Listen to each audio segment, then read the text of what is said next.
Hey, let's do a test prep question. Disregarding any exceptions, what is the maximum size overcurrent protective device permitted on the secondary side of a three-phase 75 kVA transformer with a 480 volt primary and a 240 volt secondary? So navigating in the code book, we end up at article 450.5b, and here's the breadcrumb trail. And that table looks like this right here. So take a look at this. This table is based on the current rating of the transformer.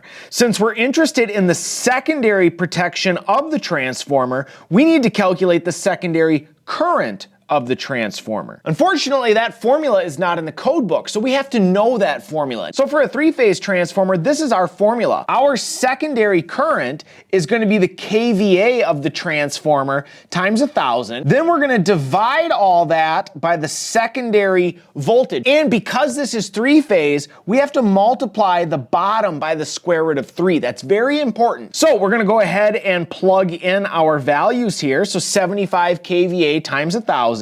Divided by 240. Remember, the 240 is the secondary voltage of this transformer. We don't want to plug in 480 here. And then we're just going to use 1.73 as the rough equivalent of the square root of 3. We do that math and we get 180.64 amps. So we've got our secondary current now. Now let's go back to our table here. Remember, we're only worried about secondary protection. So we're actually going to ignore this primary protection set of columns. It doesn't apply here. And because we have secondary protection, that's what we're trying to find, that means we're not doing primary only protection. So we're actually going to ignore that first row altogether. So that leaves us in this second row of primary and secondary protection. But remember, we're not worried about primary protection in this question. We're only worried about secondary protection. Now, we've determined that our secondary current is 180.64 amps. Now that is our secondary current. That means